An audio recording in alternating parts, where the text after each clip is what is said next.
Welcome to the Woodville School News. I'm your anchor, Cameron. Now for the joke of the day, submitted by Mariah Tucker. Who wins in a fight between Friday and Saturday? I don't know. Who? Saturday, because Friday is a weekday. Please stand for the Pledge of Allegiance in a moment of reflection. I pledge allegiance to the flag of the United States of America and to the republic for which it stands, one nation, under God, indivisible, with liberty and justice for all.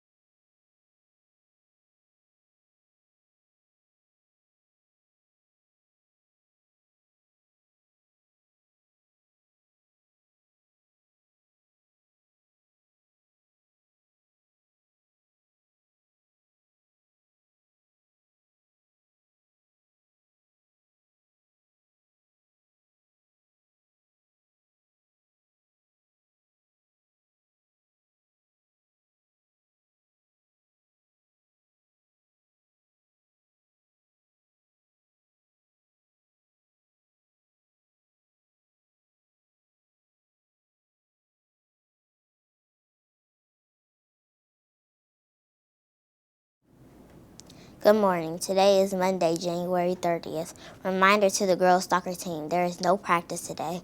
Now let's see who the special guests are today. Good morning, Mighty Mustangs. Happy Monday. I hope you had a fabulous weekend. It's nice and warm out there, which I love. Not sure about you, but I love it when it's warmer than that freezing cold weather. Ugh. It's Monday, so let's do our Teacher of the Week. Let's see who our teacher, if I can grab a paper, Teacher of the Week is going to be. Our Teacher of the Week is Miss Medina in kindergarten. Congratulations, Miss Medina. Come see me for a special teacher prize, and you will see Miss Medina on the news on Friday. Make sure that you are getting all of your academics in line. Progress reports will be here before you know it. You want to make sure it's looking good. Also, make sure you're reading those AR books, practicing those math facts, doing everything you can to make sure your academic success is amazing. Hope you have a fabulous week, and I'll see you around campus. Bye. Good morning, Woodville Mustangs. Happy Monday. We have one more interview for Literacy Week. Today we will be interviewing Mr. Edwards, also known as our Chicken Man.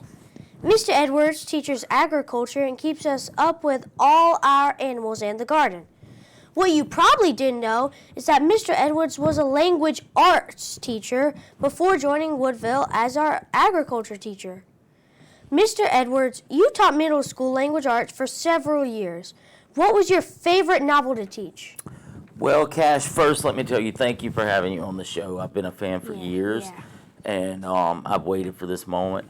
And I am thrilled to tell you and everyone out there at our school that my favorite book to teach from was The Keeping Quilt. Keeping Quilt. Yes, The Keeping Quilt. It is a book about a family that immigrates to America from Russia, a Jewish family, and as the main character of the story begins to grow up, she's outgrowing the things that they left behind at home. She feels like she's losing a part of herself.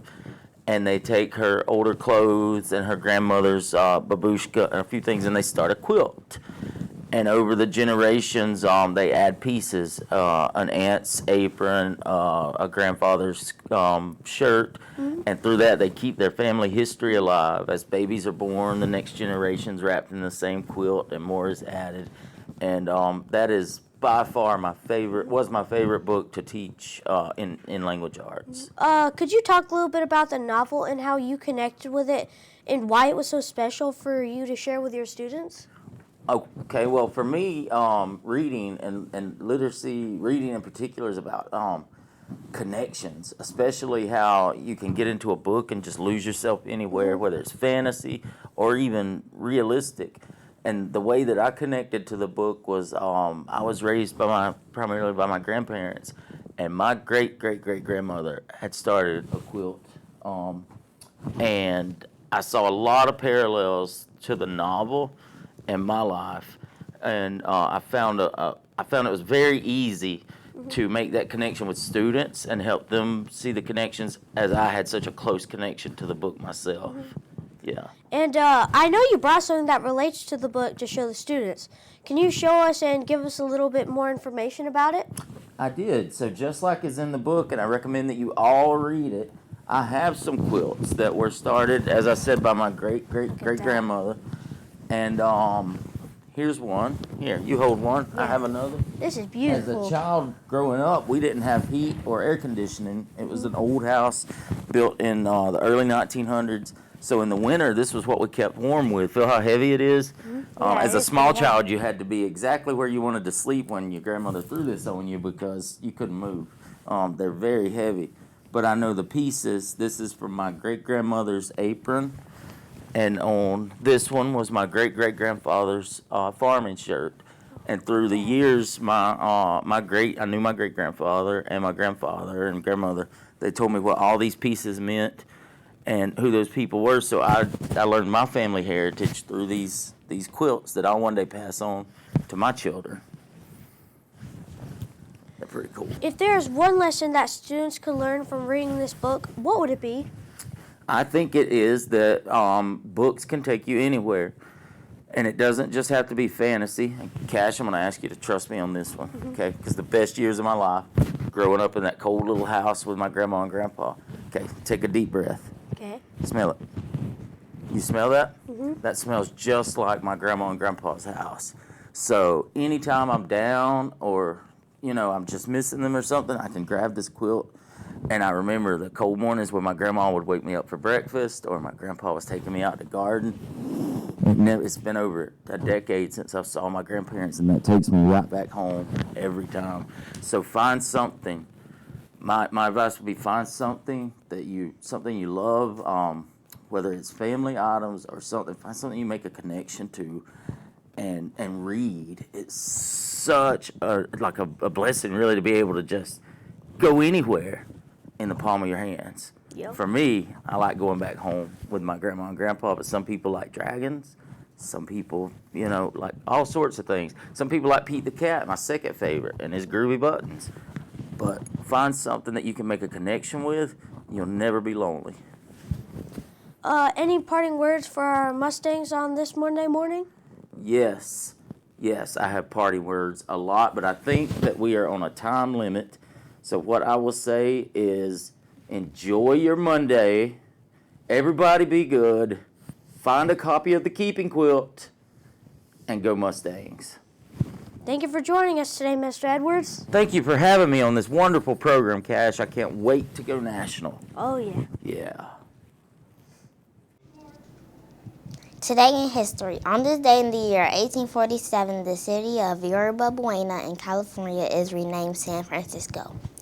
Today's lunch. Today we have a choice of pulled pork with garlic breadstick or soy butter and jelly sandwich with roasted potatoes, seasoned corn, and assorted fruit and juice.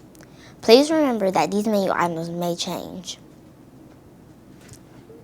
Today's birthdays. Today we have one Woodville birthday. Let's all wish a happy to Ivory Barber in 3rd grade. Now for the weather. Today will be cloudy early with scattered thunderstorms developing this afternoon, high 76. Tomorrow look for mostly cloudy skies, a slight chance of a rain shower, high 76. Fun fact of the day. Did you know that for their relatively small size, but can eat a lot? Bats can consume up to 3,000 insects each night. You worded that wrong. That's all we have for today. Thanks for tuning in, and we'll see you around campus.